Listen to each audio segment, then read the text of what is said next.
하나님 말씀은 히브리서 12장 1절부터 13절까지 보겠습니다.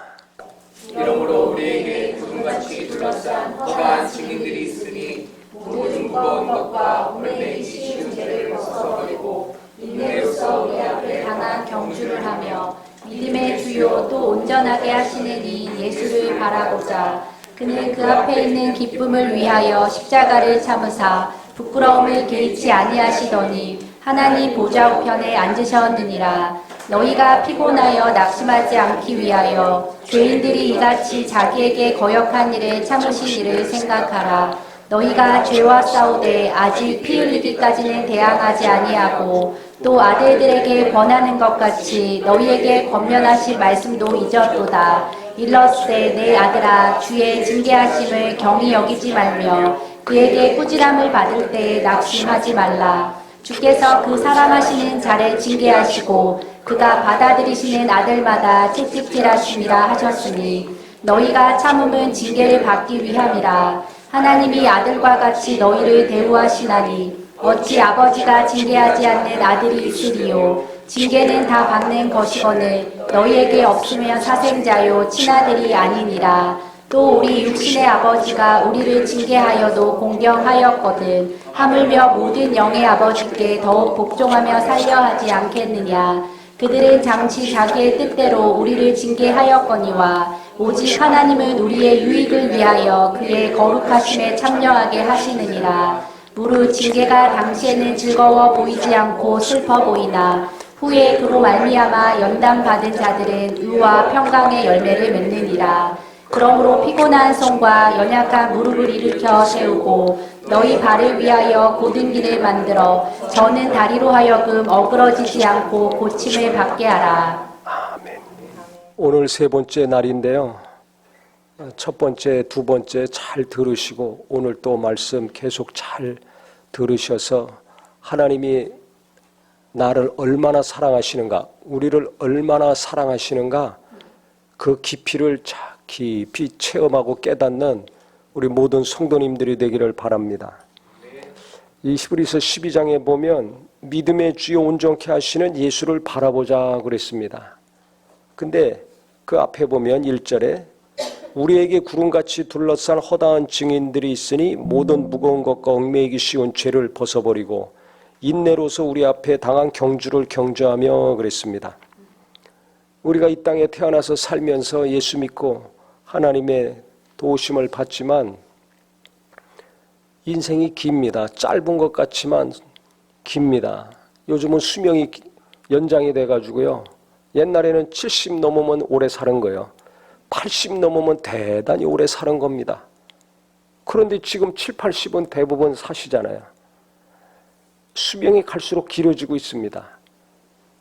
아무리 길어도 영원히 살지는 못합니다. 한 100년 정도 살든지 90년 정도 살면 이 땅을 떠나야 됩니다.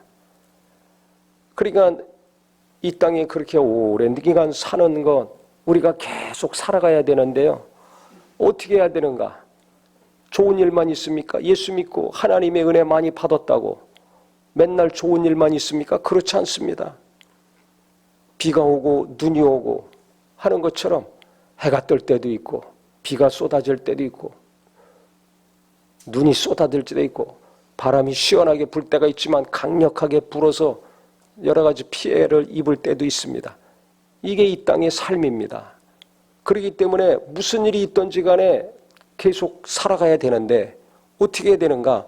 믿음의 주요 온전케 하시는 예수를 바라보라고 했습니다. 이게 중요합니다. 예수 믿는 사람은 누구를 바라봐야 되는가? 예수님을 바라봐야 돼요. 이걸 우리가 뻔히 알면서도 예수님을 바라보고 그분의 인도하심을 받고 위로도 받고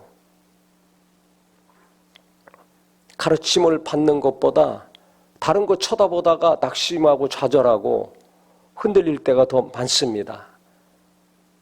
그러니까 내가 흔들리면 누구를 의지하고 바라봐야 되는가? 누구를 생각해야 되는가? 예수님이 돼야 돼요. 나의 구주, 나의 목자, 내 길을 예비하시고 인도하시는 분, 내게 생명을 주시는 분, 변치 않고 나를 사랑하시고 기도하시는 분, 이보다 더 좋은 분이 어디 있습니까? 사랑하는 가족도 수시로 마음이 바뀌어서 내 속을 고통스럽게 만드는데 얼마나 낙심하게 하고 화가 나게 만듭니까? 그런데 예수님은 변화가 없는 분이에요. 어제나 오늘이나 영원토록 변화가 없어요. 하나님의 사랑과 은혜는 변화가 없습니다. 피 흘리기까지 나를 사랑하신 분, 끝까지 나를 사랑하십니다. 그래서 예수님을 바라보라는 거예요. 그런데 여기에는 어떤 예수님을 소개했냐면 자기 앞에 있는 기쁨을 위해서 십자가의 부끄러움을 개의치 않고 참으신 예수님을 소개하고 있습니다. 부활과 영원한 영광 가운데 들어가신다는 소망이 있기 때문에 십자가에 매달려 죽는 그 고통, 부끄럽게 생각하지 않으셨다는 거예요. 심각하고 문제있게 생각하지 않으셨다는 거예요. 만약에 그게 창피하고 부끄럽게 생각했다면 십자가 짊어집니까? 못합니다. 우리가 체면 때문에, 자존심 때문에 순종하지 않는 것들이 얼마나 많습니까? 예수님이 십자가에서 죽는 아버지의 뜻에 순종하기 싫었다면, 그래서 안 했다면 왜 싫어요? 내가 하나님이었는데, 내가 다 성부, 성자, 성령 같이 다 창조한 피조물들인데 저 죄인들이 나를 십자가에 못 박아? 이건 내가 참을 수가 없어. 능력을 행하는 거는 괜찮아. 내 신성을 나타내니까. 내가 죄 없는 하나님의 아들이심을 나타내니까 괜찮아. 오케이. 하지만 내가 주먹으로 얼굴을 맞고 침뱉음 당하고 희롱당하고 창에 찔리고 십자가에 못을 박혀서 비참하게 죽어? 이거는 안 되지. 아무리 생각해도 안 되겠어. 했다면 우리는 구원받지 못하고 예수님은 구세주가 될 수 없습니다. 그거 자존심 상한다고 생각 안 하셨어요. 부끄럽다고 생각하지 않으셨어요. 아버지의 뜻이기 때문에 그대로 순종했습니다. 내 생각과 안 맞고 내 뜻과 안 맞았기 때문에 눈물 흘리면서 부르짖으면서 3번씩이나 기도하셨잖아요. 겟세마네 동산에서. 나는 아버지 뜻하고 안 맞을 때 눈물 흘리며 기도합니까? 내가 아버지 뜻에 불순종할 때 부르짖으면서 기도합니까?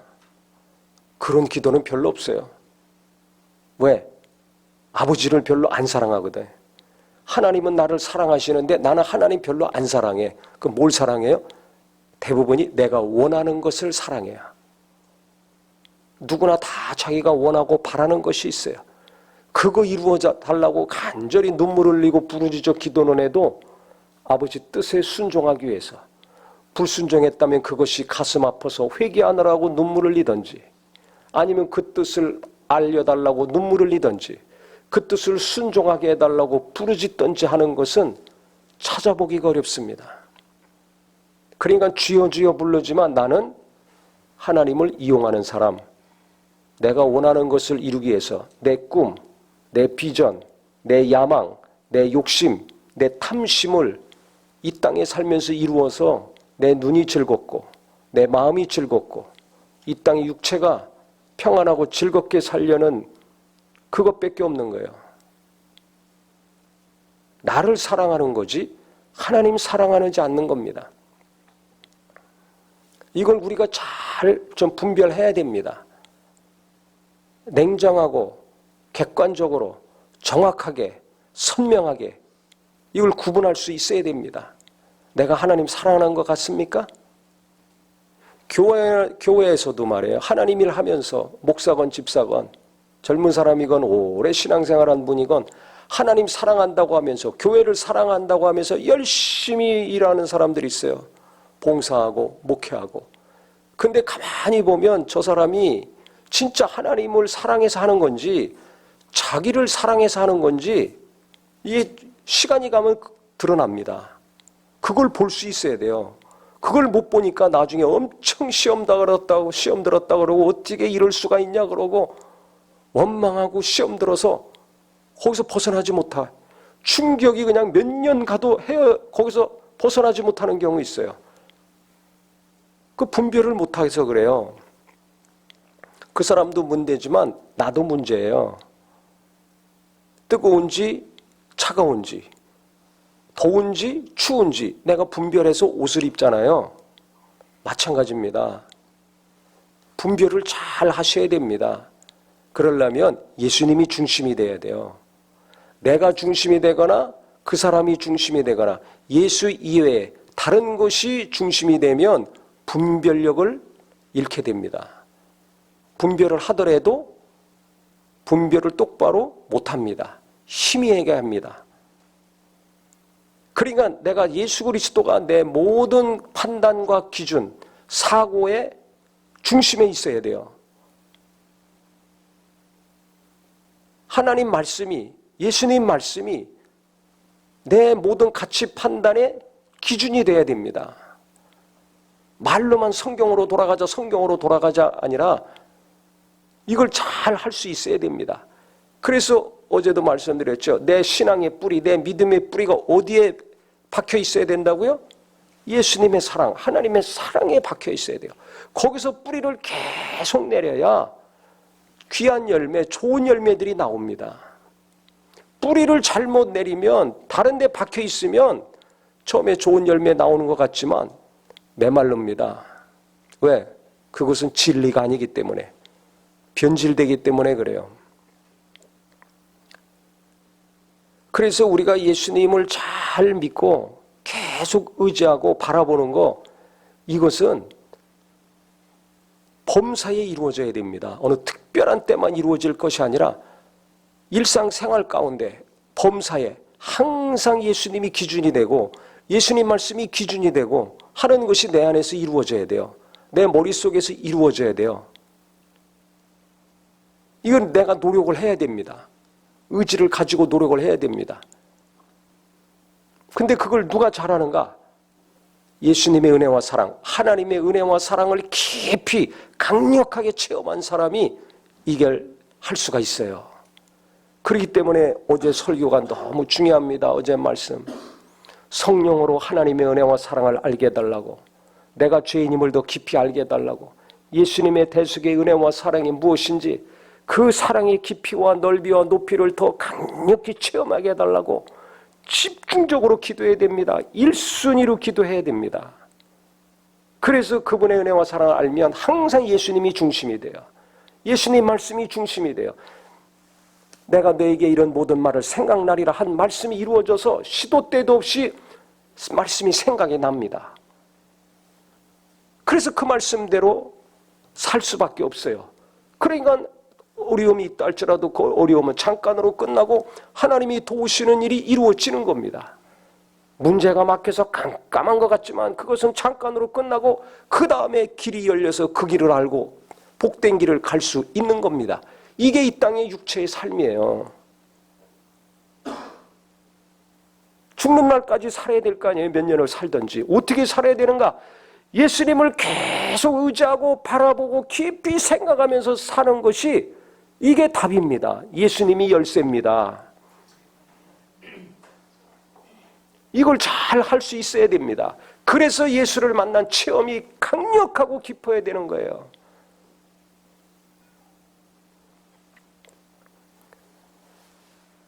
그래서 자동적으로 무슨 일만 있으면 예수님을 자꾸 그래서 잠잠히 하나님을 바라봐라. 나의 구원이 거기서 나온다고 그랬죠. 아니 하나님 눈에 안 보이는데 어떻게 하나님을 바라봐? 예수님 말씀하셨어요. 나를 본 자는 누구를 본 거라고 그랬습니까? 아버지 본 것이요. 내 말을 듣는 자는 누구 말 듣는 거라고 그랬어요? 그렇지. 아버지 말씀을 듣는 거라고 그랬죠. 그러니까 하나님을 바라보라는 것은 아니 어디를 보라는 거예요? 안 보이는데 환상으로 보라는 건가? 예수님을 바라보라는 거예요. 예수님은 이 땅에 우리가 눈에 보고 손으로 만지고 그 음성을 귀로 들을 수 있는 실제 존재로 오셨잖아요. 그분이 어떤 말씀을 하셨는지 성경에 분명히 기록이 돼 있잖아요. 그래서 예수님을 깊이 생각하고 예수님을 계속 바라보는 거, 예수님의 말씀을 계속 묵상하는 거, 이것이 이 땅에 살면서 내가 계속 해야 될 일입니다. 예배 때만이 아니라, 기도할 때만이 아니라, 성경 볼 때만이 아니라 일할 때도, 공부할 때도, 특히 어려운 일이 생겼을 때 이것이 계속 돼야 돼요.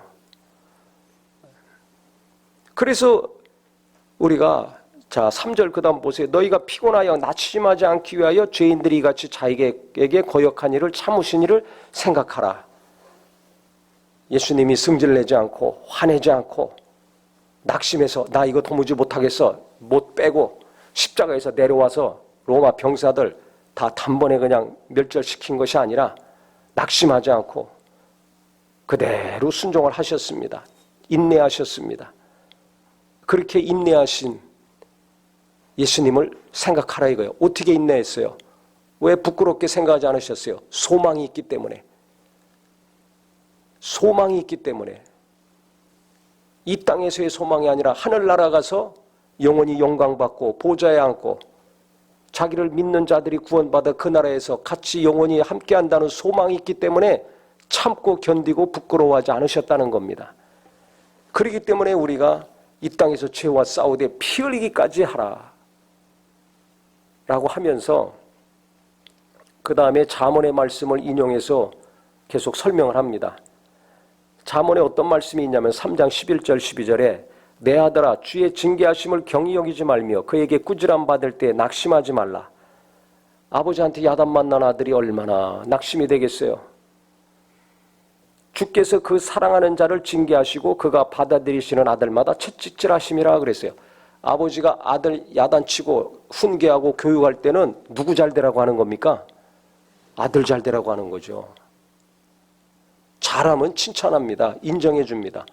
근데 삐뚤어가고 잘못된 길로 가고 하면은 당연히 교육하고 훈련시키고 그래도 안 되면 야단을 칠 수밖에 없죠. 그래도 안 되면 벌을 줄 수밖에 없습니다. 왜 그럽니까? 자식을 사랑하니까. 진짜 자기 아들이니까 그러죠. 자기 아들이 아니면 성경에 있는 것처럼 내버려 둡니다. 관심 없습니다. 내 자식이니까 잘 되라고 사랑하니까 교육하고 훈계하고 가르치고 훈련시키고 하는 겁니다. 징계라는 단어, 헬라어의 단어는 교육하고 훈련시키다 이런 의미가 있습니다. 그래서 온전케 하는다는 의미가 있는 거예요.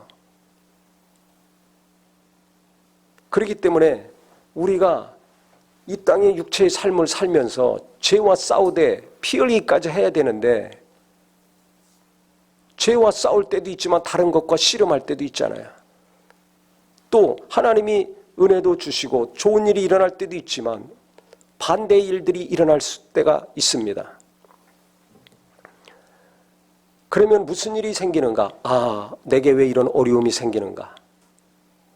하나님이 은혜 주시고 도와주신 건 싹 잊어먹고 지금 내게 있는 이 어려운 일들이 내 안에 그냥 깊이 새겨지고 박혀가지고 낙심이 되고 좌절이 되죠.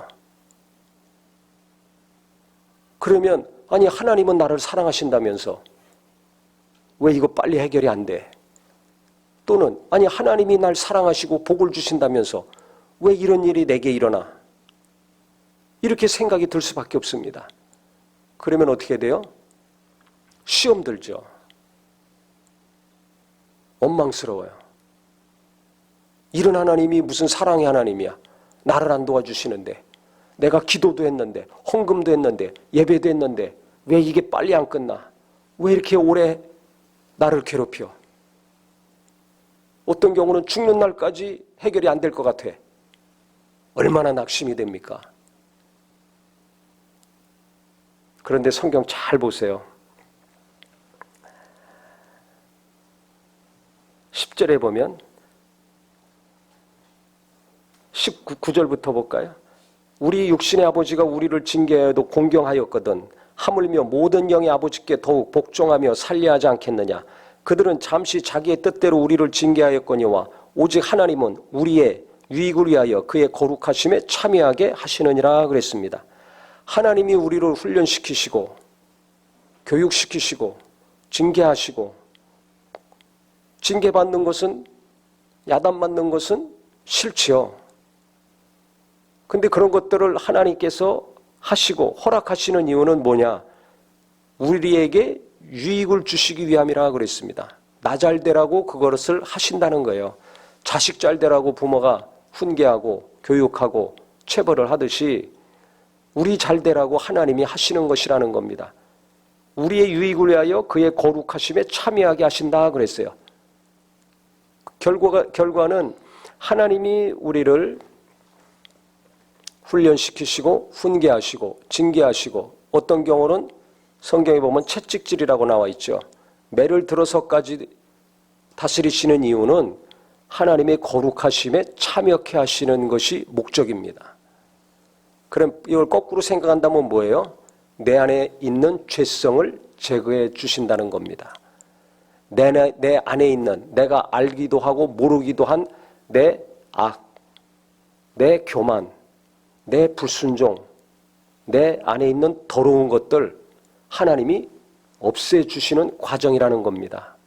이걸 내가 안다면 스스로 버리겠죠.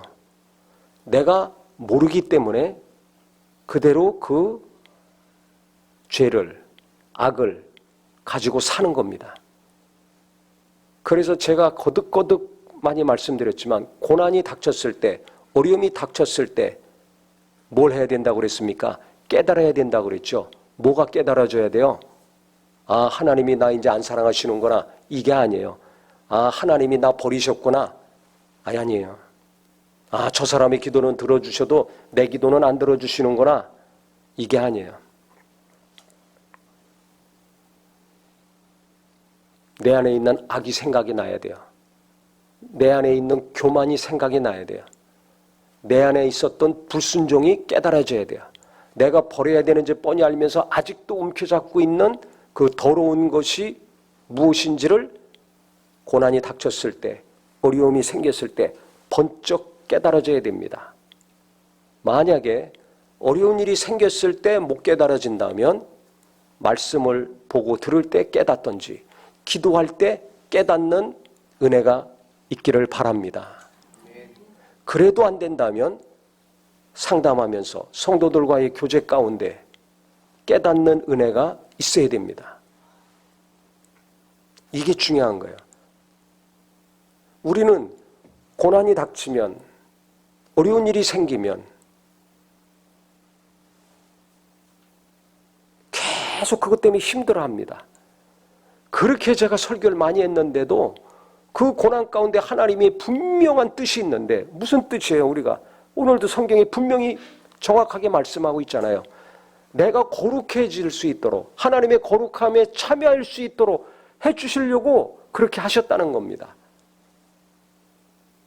그래서 결국은 누구 좋으라고? 나 좋으라고. 내가 더 빛나게 하시려고.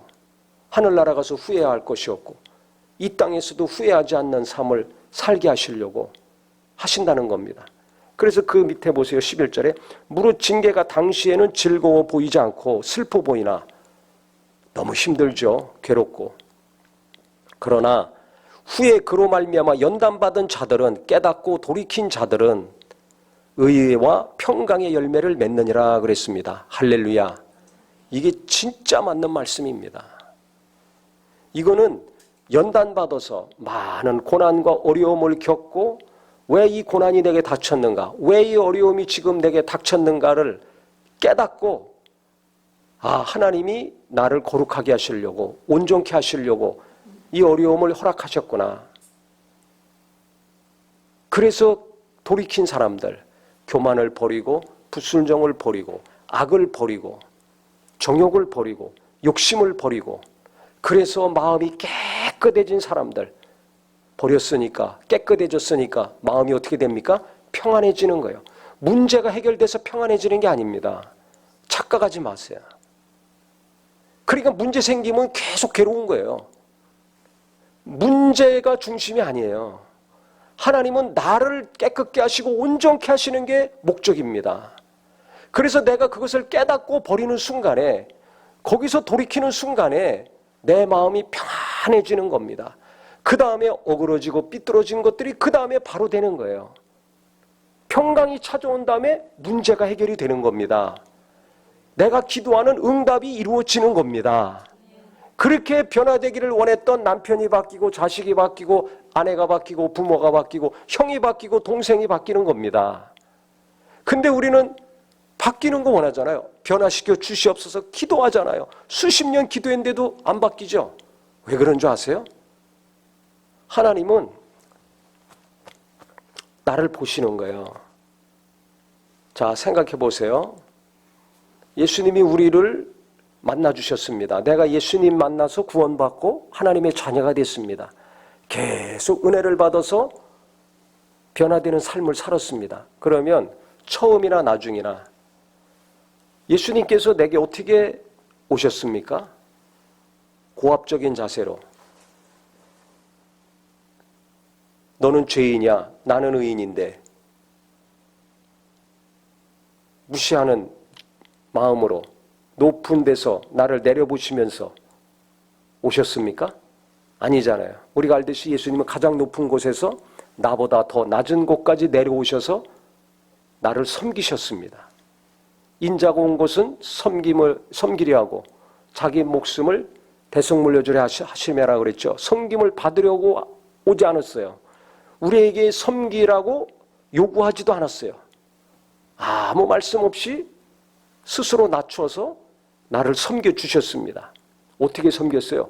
내 죄와 내 연약함, 부끄러움 담당하셨잖아요. 그거 보고 뭐라고 하지 않으시고 자기가 다 짊어지고 담당하시고 나를 섬겨주셨어요.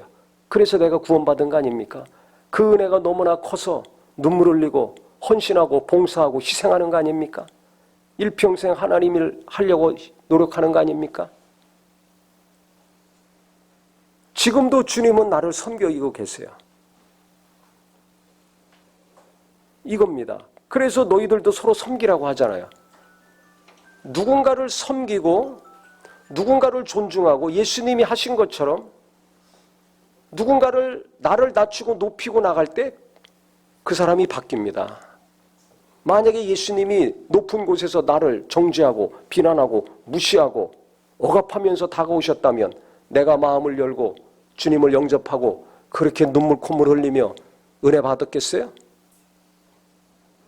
거부하기 바쁘죠. 밀어내기 바빴을 겁니다. 내가 도와줄게, 내 말 들어. 누가 말 들어요? 싸움만 일어나지. 주님은 나한테 그렇게 접근하지 않았어요. 근데 우리는 주여 변화시켜 주시옵소서, 변화시켜 주시옵소서, 구원받게 해주시옵소서, 예수 믿게 해주시옵소서 하는데 나는 그 변화받게 해달라는, 구원받게 해달라는 그 사람을 향해서 어떻게 나갑니까? 어느 위치에서 바라봅니까? 어떤 생각을 주로 합니까? 어떤 말이 내 입에서 주로 나옵니까? 섬김의 자세가 아니잖아요. 내 마음의 중심이.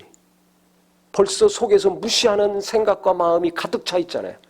그러니까 상처받는 말이 나오잖아요. 그러면서 나는 기도해요. 변화시켜달라고. 앞뒤가 안 맞아요. 그러니까 변화시켜달라고 간구한다면 나를 통해서 그 사람이 바뀌어야 되는데 그럼 내가 어떻게 접근해야 되겠어요? 기도를 했다면 예수님이 하신 것처럼 내가 그 사람을 존중하고 섬겨야죠. 주님이 나를 위로하신 것처럼 어려울 때 위로해 줘야죠. 힘들 때 주님이 나에게 힘 주시고 격려해 주신 것처럼 내가 격려해 줘야죠. 이걸 뻔히 알면서도 내가 그렇게 하고 있습니까? 안 하고 있습니까? 안 하고 있잖아요. 저도 이거 몇십 년 만에 깨달은 거예요. 처음부터 깨달은 게 아니에요. 열심히 했어요. 기도도 열심히 했어요. 하지만 진짜 섬김의 마음으로, 존중하는 마음으로, 위로하고 격려하는 마음으로 예수님이 나한테 다가오신 것 그대로 내가 했는가? 안 했어요. 그대로 했을 때는 변화가 빨리 일어나요. 근데 사랑한다고 하면서, 기도한다고 하면서 무시하는 마음, 정죄하는 마음, 고자세, 변화가 안 됩니다. 상처만 계속 받습니다. 기도한 것과 반대로 돌아갑니다. 그러니까 우리가 사람을 위해서 기도하고 사람과의 관계가 좋아지고 평안해지려면 내가 무엇을 고쳐야 되는가, 내게 무엇이 문제인가, 이거를 알려달라고 기도해야 됩니다. 모른다면 오늘 말씀처럼 예수님을 자꾸 생각하고 바라보면 성령님이 깨닫게 해주시더라고요. 내가 이렇게 기도하는데 왜 안 될까? 내가 이렇게 기도하고 변화되기를 원하는데 왜 자꾸 갈등이 일어나고 싸움만 일어나나? 계속 하나님께 묻는 기도하면서 나가보세요. 가르쳐달라고. 야, 그 사람 바뀌기 원하냐? 네가 먼저 바뀌어라. 너는 나를 본받지 않잖아. 너 네 승질대로 아직도 하고 있잖아. 너 그 사람 아직도 무시하고 있잖아. 깔보고 있잖아. 정죄하고 있잖아. 입만 열면 비난하고 칼로 찌르다 하고 있잖아. 그 사람도 바뀌어야 되지만 나는 네가 바뀌기 원한다. 네가 더 온전케 되기 원한다.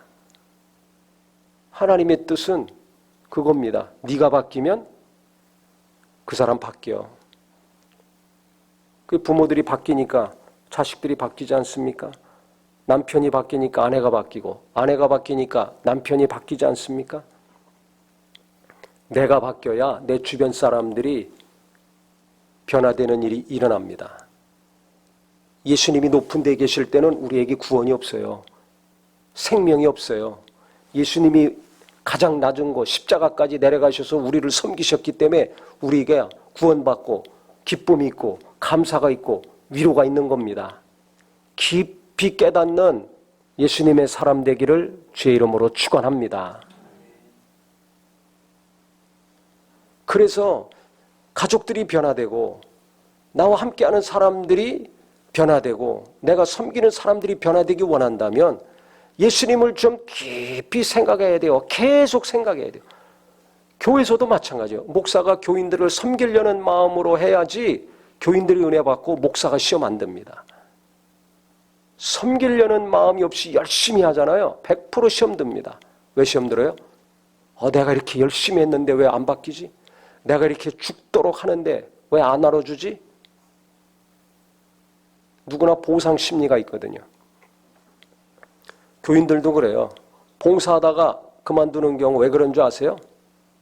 안 알아줘가지고. 누가 좀 알아주면 좋겠는데 알아주는 사람이 없어. 그 시험 들어요. 누가 시험 안 드는 줄 아세요?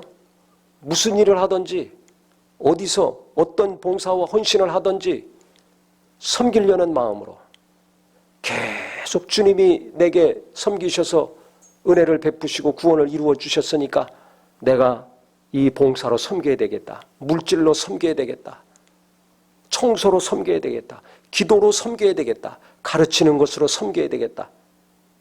하다못해 청소하고 휴지통 버리는 거라도 섬겨야 되겠다. 섬기려고 생각한 사람은 누가 보던 말던 뭐라고 알아주던 안 알아주던 계속합니다. 계속합니다. 나이 들어서 기운이 없습니까? 그러면 나이 들어서도 뭔가 하나님 일을 하려고 합니다. 섬기는 일을 하려고 합니다. 움직이지 못하면 기도는 할 수 있잖아요. 그래서 이 사람 저 사람 위해서 기도하고 목회자를 위해서도 기도하고 어려운 사람 위해서 기도하고 아픈 사람 위해서 기도하고 계속 기도합니다. 어떤 일이든지 섬기는 일을 해요. 시험 안 들고. 이게 다른 겁니다.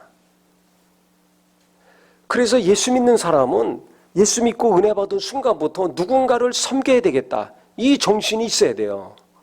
근데 신앙생활 오래 하고 대우받으려고 목에 힘들어가고 교회에서 호칭도 이게 집사, 무슨 권사, 안수집사, 장로, 전도사, 목사 이게 다 계급 아닙니까? 솔직히.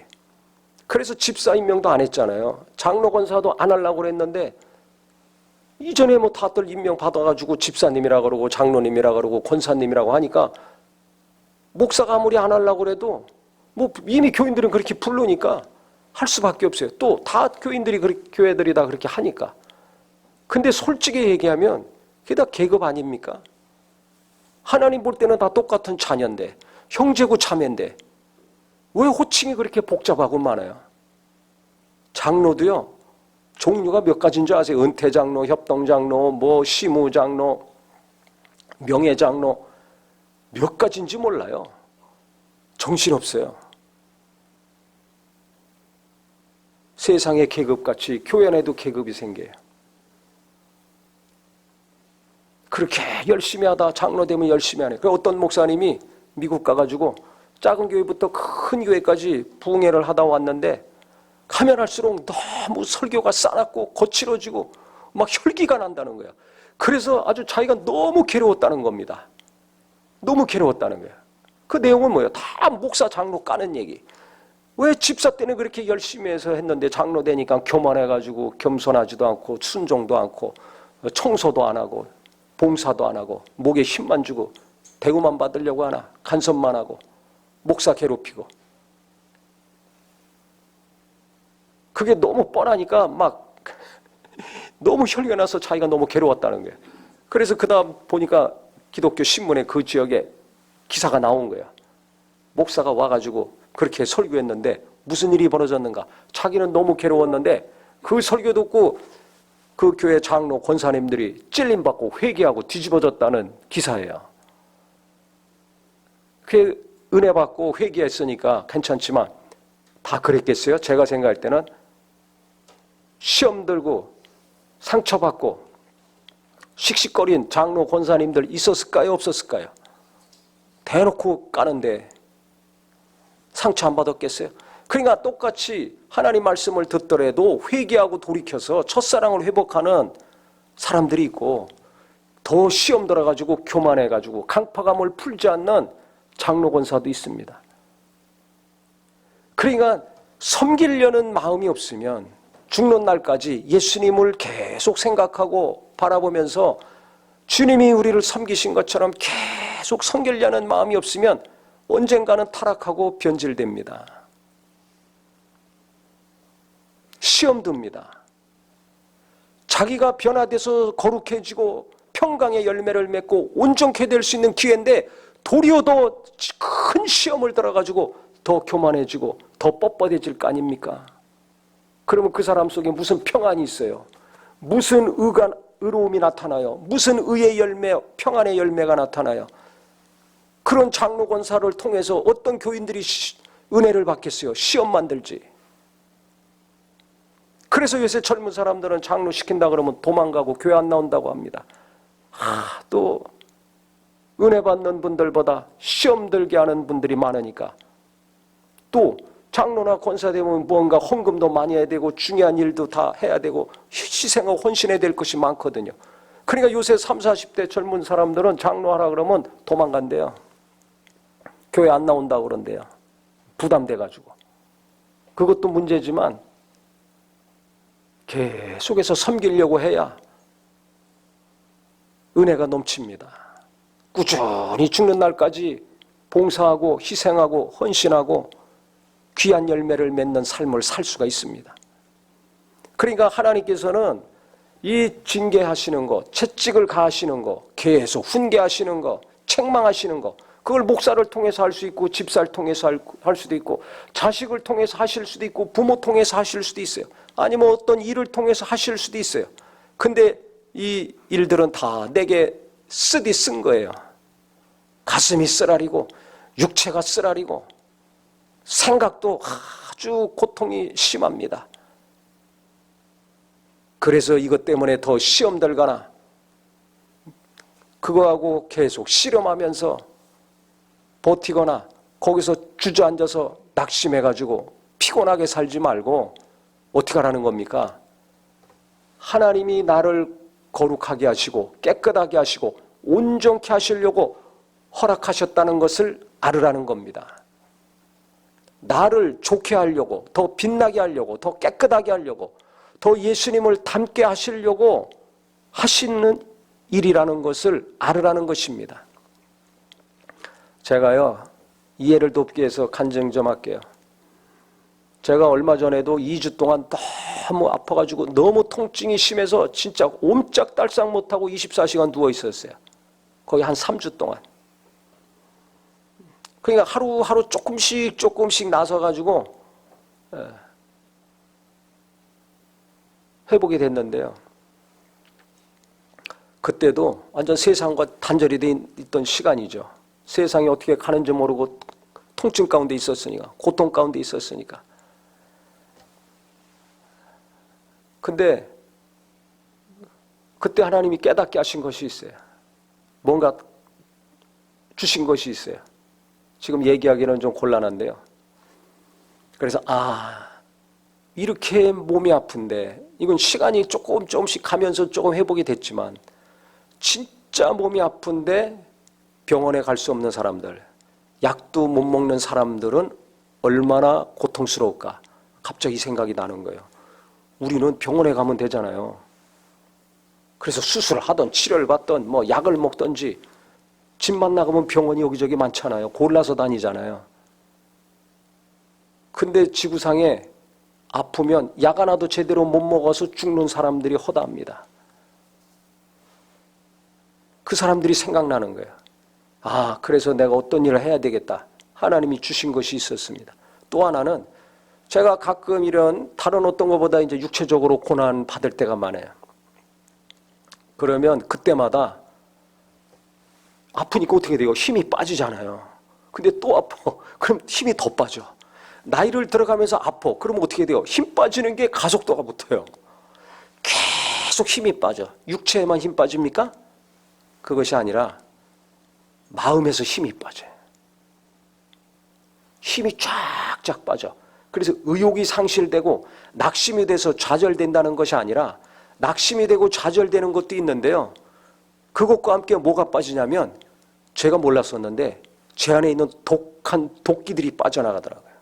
뭐가 빠져요? 도끼. 아니, 그렇게 은혜 받았다면서, 하나님 일을 그렇게 젊어서부터 했다면서 무슨 독한 것이 있는가? 누구나 있습니다. 의인은 없나니 하나도 없다고 그랬잖아요. 어린애들도 얼마나 악합니까? 제가 깜짝 놀랐어요. 어느 날 엘리베이터를 탔는데 갑자기 처음 보는 애가 저보고 이 개새끼야 그러고 도망가더라고요. 나 얼마나 놀랐는지 몰라요. 아니, 어른한테 갑자기 개새끼 그러고 막 도망가. 개새끼라는 것이 안 좋은 말이라는 걸 아니까 도망가는 거 아닙니까? 알면서도 누군가 욕하고 가는 거예요. 어떻게 길렀길래, 어떻게 살았길래 그 어린애가 그 욕을 하고 그러는지 모르겠지만 제가 충격을 받았습니다. 애들이 착하죠, 귀엽죠, 예쁩니다. 하지만 독한 그 죄의 기운이 있습니까, 없습니까? 애 키워보셔서 알잖아요. 젊은이들, 성경에 보면 새벽 이슬 같은 젊은이라 그랬어요. 정말 싱싱하고 푸르르죠. 하지만 그 젊은이들 속에 얼마나 더러운 독한 죄성이 있습니까? 교회에서는 봉사하고 충성하고 헌신하고 충만한 것 같지만 교회 바깥에 나가면 얼마나 어두운 짓을 하는지 입에 담을 수도 없습니다. 누구나 있습니다. 누구나 있어요. 몰라서 그렇지. 어떤 경우는 잘 신앙생활하고 목회하다가 나중에 나이 들어가지고 그 독한 죄성과 탐심과 욕심이 나가지고 지금까지 수십 년 동안 이뤘던 거 다 무너뜨리고 교회도 어렵게 하고 그런 일이 있어요. 최근에도 그래요. 그래서 지금 한국교회에 그게 큰 이슈가 되고 있습니다. 누구나 이 독한 게 있거든요. 악이 있단 말이에요. 욕심이 있습니다. 없는 줄 알았는데 어느 날 나오는 것이 있어요. 얼마나 독하면 수십 년 동안 감춰 있다가 그게 나옵니까? 얼마나 교묘하면 나도 모르고 너도 모르고 수많은 사람들이 모르게 감춰 있다가 어느 날 갑자기 그게 불쑥 나와가지고 폭탄 터지듯이 터지냐 이거예요. 그 도끼가 뭔지 하나님이 자꾸 알려주시는 거예요. 그게 보이는 거예요. 기운이 빠져서 낙심이 되고 좌절이 되는 것과 동시에 도끼가 막 정체가 드러나. 내 안에 어떤 욕심이 있는지 그게 막 드러나. 그러니 하나님이 이거 내비두시겠어요? 하나님이 사랑하시는데 내비두시겠어요? 그거 없애셔야 될 거 아닙니까? 그러니까 더 힘 빠지게 하실 수밖에 없는 거예요.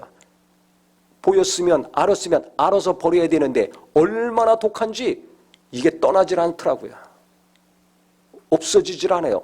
없는 줄 알았더니 뭐가 없어? 강력히 아직도 살아있어요. 그래서 기운이 빠지고 마음고생을 하고 정신적인 고난을 많이 겪고 육체적인 고난도 많이 겪고 하면서 또 저도 원하고 바라는 게 있잖아요. 제가 가장 원하는 것이 있어요. 그게 안 이루어졌어요. 그리고 얼마나 낙심이 돼요. 수십 년 동안 바라고 원하는데, 꿈꾸는데 안 이루어졌어요. 그거 헛것이라는 걸 하나님이 알려주시는 거예요. 하나님의 뜻이 아니라는 걸 알려주시는 거예요. 이걸 없애야 됩니다. 그냥 하나님은 알아서 하나니까 자꾸 기운 빠지게 만드실 수밖에 없는 거예요. 기운 빠지는 게 좋은 겁니까? 고통을 통해서 계속 어떤 고통이든지 이 사람 통해서 저 일 통해서 이 일 통해서 직접 또 육체를 통해 가지고 계속 힘 빠지게 하시는 거예요. 그러니까 이게 조금 흐물흐물해지더라고요. 조금씩 깎이더라고요. 아직도 다 안 없어졌어요. 그래서 제가 계속 고통 가운데 신음하고 끙끙거리고 꼼짝없이 오랜 동안 누워있으면서 하나님이 진짜 사랑하시는구나. 너무 아플 때는 정신없지만 조금 정신이 좀 생기면 하나님이 진짜 나를 사랑하시는구나. 내 안에 더러운 거, 악한 거, 그게 무엇인지 알게 하시고 이것 제거하시려고 이렇게 하시는구나. 그러니까 얼마나 감사합니까? 원망할 수가 없어요. 어제도 말씀드렸지만 처음부터 주님 만난 것이 너무나 큰 은혜고 너무나 큰 사건이었기 때문에 원망할 수가 없는데, 그 다음에 하나님이란다고, 아니 남들은 멀쩡한데 왜 이렇게 나만 이렇게 지독하게 아파야 돼? 얼마나 시험들 상황입니까? 남들보다 죽어라고 목숨 걸고 열심히 했는데 겨우다시피 벽을 짓고 눈도 못 떠서 겨우다시피 강대상에서 설교하고 교인들 은혜 못 받으니까 부흥하는 거예요. 은혜 받으면 뭐하러 부흥합니까? 할 필요가 없죠. 근데 주일날도 은혜 못 받아. 어디서 은혜 받아요? 그러니까 막 부흥에 통해가지고 주중에 은혜 받게 했거든요.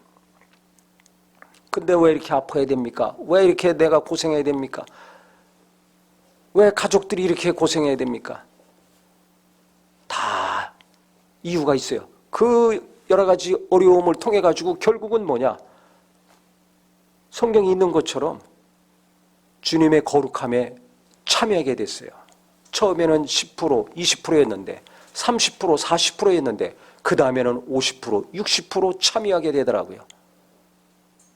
가족들도 마찬가지입니다.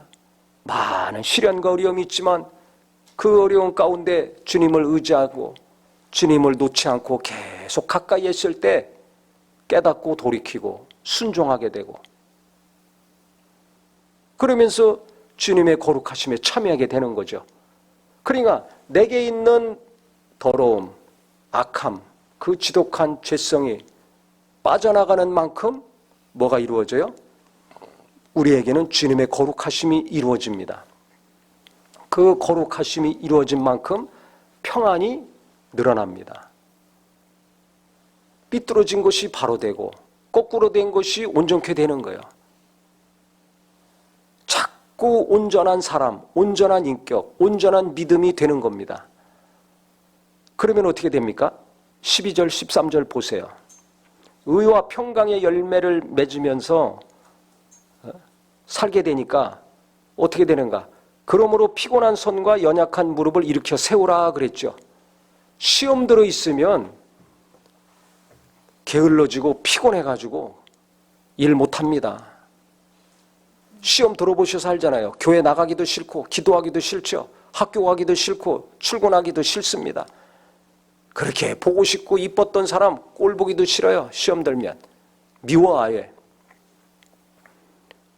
그런데 고난을 통해서, 징계를 통해서, 채찍을 통해서, 훈계를 통해서, 가르치심을 통해서, 연단을 통해서 내가 깨닫고 돌이키고 하나님의 거룩함에 참여하게 되면 피곤이 떠나가요. 왜? 시험이 내게서 떠나가니까, 원망도 떠나가니까, 내가 이런 문제가 있어서 하나님이 이것을 버리게 하시는구나, 깨닫게 하시는구나, 도리어 내가 회개하잖아요. 하나님 원망하고 사람 원망하고 불평했는데 이게 내 안에 잘못된 것, 온전치 못한 것이 있다는 걸 깨닫는 순간에 그 원망과 불평이 떠나가고 시험이 떠나갑니다. 그 즉시 깨닫는 순간에 마음이 편안해집니다. 이건 시간이 오래 걸리지 않아요. 깨닫는 순간에 동시에 이루어집니다. 그러니까 그때부터 의의 열매를 맺게 되는 거예요. 평강의 열매를 맺게 되는 거예요. 그러니까 시험이 떠나갔으니까 원망과 불평이 떠나가고 미움도 떠나가고 어둠이 떠나가고 방해하는 영들이 떠나갔으니까 어떻게 됩니까? 힘이 그다음부터 나오는 거죠. 마음이 평안해진 다음에는 힘이 나오는 거예요. 그래서 피곤한 손과 연약한 무릎을 이렇게 세우라는 겁니다. 그때 일어나는 거예요. 주저앉아서 끙끙거리고 탄식하고 눈물 흘리고 했던 사람이 그때 벌떡 일어나는 겁니다. 그러니까 이게 놀라운 사건이에요. 이게 돈으로 되는 게 아니에요. 이게 공부 잘한다고 되는 게 아니에요. 뭐 자격증 따서 되는 게 아니에요. 하나님이 역사하시면, 성령님이 역사하시면 내 마음이 주님을 계속 의지하고 의심하지 않고 주님께 계속 나가면, 예수님을 바라보고 예수님을 계속 깊이 생각하면 이 일이 일어납니다. 그래서 잠잠히 하나님을 바라라. 믿음의 주여 온전케 하시는 예수님을 바라보라. 똑같은 얘기입니다. 예수님을 깊이 생각하라. 똑같은 얘기입니다. 말씀을 묵상해라. 깊이 묵상해라. 똑같은 이야기입니다. 그러면 어떻게 돼요? 구원의 역사가 이루어진다. 그 절망과 어둠에서, 그 원망과 불평에서, 그 낙심과 우울함에서 일어나는 자가 됩니다. 일을 제대로 못하는 육체의 한계가 있을 때 얼마나 우울하고 좌절이 됩니까? 원하고 바라는 것이 있는데 그것이 이루어지지 않을 때 얼마나 낙심이 되고 괴롭습니까?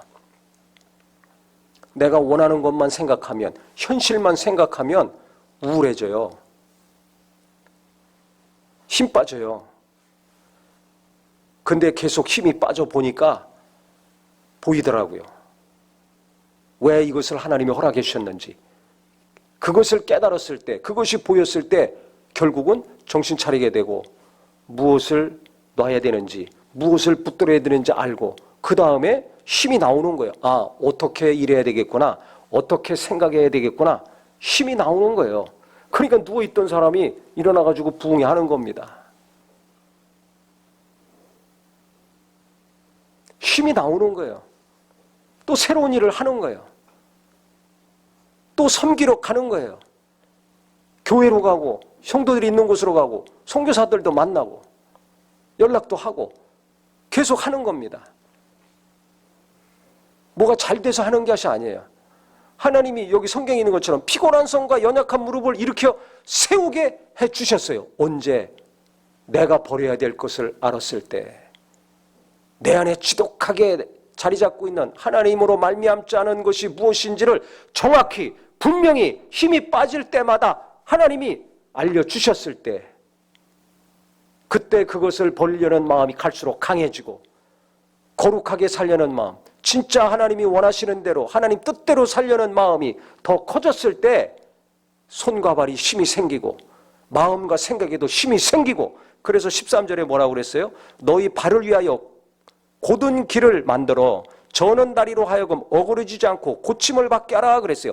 힘없어서 비틀비틀 거리지 말고, 낙심과 좌절과 우울함에 빠져서 휘청거리지 말고, 빨리 하나님이 너를 사랑하셔서, 너를 특별히 사랑하셔서 그렇게 하신 것이니까 빨리 깨닫고 버릴 거 버리고 하나님의 거룩함에 참여하고 그분의 사랑 가운데 온전케 돼가지고 곧은 길을 만들으라고 그랬죠. 삐뚤어진 길, 잘못된 길로 계속 돌고 가다 보니까 지치고 낙심하고 좌절에 빠져 있었던 거거든요. 그러니까 곧은 길을 만들으라는 거예요. 곧은 길을. 예수님은 우리 길을 뚫어 놓으셨어요. 계속 말씀드렸지만 하늘 가는 길 뚫어 놓으시고 이 땅에서 죽는 날까지 어떻게 살아야 될지 내 앞길을 다 뚫어 놓고 나를 이끌어가고 계십니다. 그래서 목자라고 말씀하셨잖아요. 어떻게 인도하신다고 그랬어요? 양이 목자의 음성을 따라가듯이 말씀을 통해서 우리를 인도하신다고 그랬어요. 그럼 내가 말씀을 들었으면 그대로 따라가야 되는데 나는 안 따라가고 있잖아요. 순종하지 않고 있잖아요. 들을 때는 좋은데 살 때는 내 마음대로 하고 있잖아요. 그러니까 이걸 고쳐야 됩니다. 고쳐야 돼요. 이걸 못 고치니까 자꾸 고난을 통해서 하나님은 깨닫게 하시는 거예요. 그러니까 고난이 올 때마다 나를 돌아볼 수 있어야 됩니다. 어려운 일이 생기면 자꾸 누구를 봐야 돼요? 나를 봐야 돼요. 나를. 그 사람 보지 말고, 그 일 보지 말고 자꾸 나를 돌아봐야 돼요. 그 나를 보면서 하나님을 봐야 돼요. 하나님 왜 이럽니까? 이거 무슨 뭐 때문에 이러십니까? 하나님 이거 어떻게 하라고 이러십니까? 아버지 하나님 뜻이 뭡니까? 알려주세요. 그 나를 보면서 하나님 보면서 알려달라고 하셔야 됩니다. 그 사람한테 알려주세요. 그게 아니라 그 사람은 알아서 하나님이 해요. 언제 어떻게 하시든지. 내가 아는 것이 중요한 거예요. 하나님은 누굴 사랑하니까? 나를 사랑하잖아요. 이유가 있을 거 아닙니까? 그러니까 내한테 알려주십시오. 이 마음을 가지고 하나님께 나가야 돼요. 이 마음을 가지고 묻는 기도해야 돼요. 이 마음을 가지고 성경을 보고 예배를 하셔야 됩니다. 이런 분들은 시험 들더라도 그 시험이 잠깐으로 끝납니다. 이것을 베드로가 많이 겪었거든요. 그 성질이 얼마나 과격했습니까? 시도 때도 없이 혈기 부렸잖아요. 또 얼마나 급했어요. 급하니까 성질을 많이 부리는 거죠. 그 베드로가 베드로전서 1장 6절 7절에 보면 얼마나 고생을 많이 하고 연단을 많이 받았는지 이런 고백을 하잖아요. 너희가 여러 가지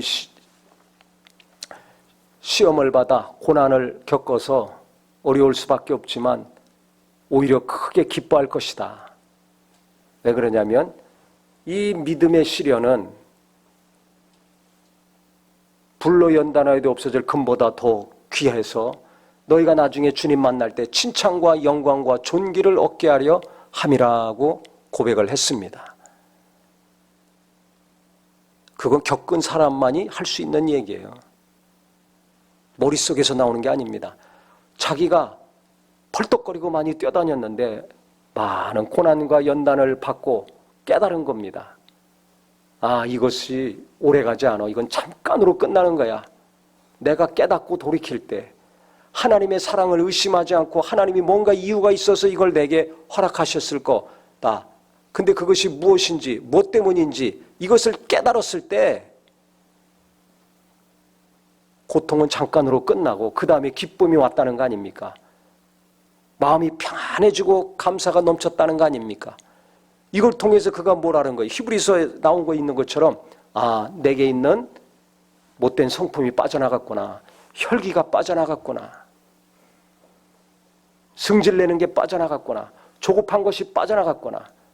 지독한 그 죄가 악이 내게서 떠나갔구나. 그래서 금보다 더 귀한 거다 이거는. 주님이 허락하신 고난은 우리가 이 땅에 살면서 겪는 여러 가지 어려운 일들은 금덩이보다 더 귀하다. 왜? 아무리 금을 많이 쥐고 산들 나중에 하늘나라 가서 그 금덩이 때문에 칭찬받고 주님이 우리를 영광 가운데 인도해 주시고 존귀하게 대해 주십니까? 아닙니다.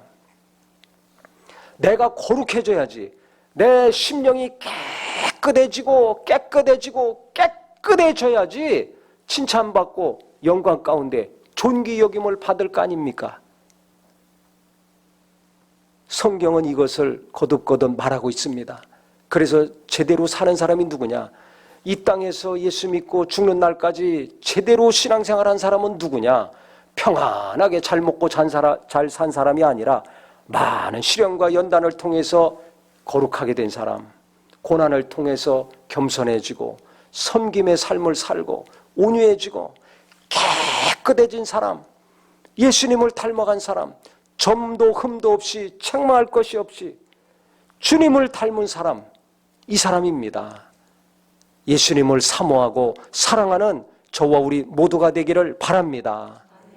이런저런 어려움이 있고 답답함이 있을 때 그것은 잠깐으로 끝나고 그때마다 내가 주님을 바라보고 깊이 생각하며 나갈 때 이게 왜 내게 이루어졌는지 깨달아서 내 안에 있는 더러운 것들이 하나 둘씩 줄어들고 주님의 거룩함이 갈수록 늘어나고 그래서 평안한 마음이 갈수록 깊어지고 의로운 열매를 맺어갈 수 있는 자, 피곤하고 연약한 손과 무릎을 일으켜 세우고 그렇게 좌절과 낙심에 빠진 자들을 또 섬기고 위로하고 격려해서 일으켜 세우고 주님이 예비하신 열어놓으신 길로 같이 갈 수 있는 귀한 신앙이요 가정이요 성도들이 되기를 예수 이름으로 축원합니다.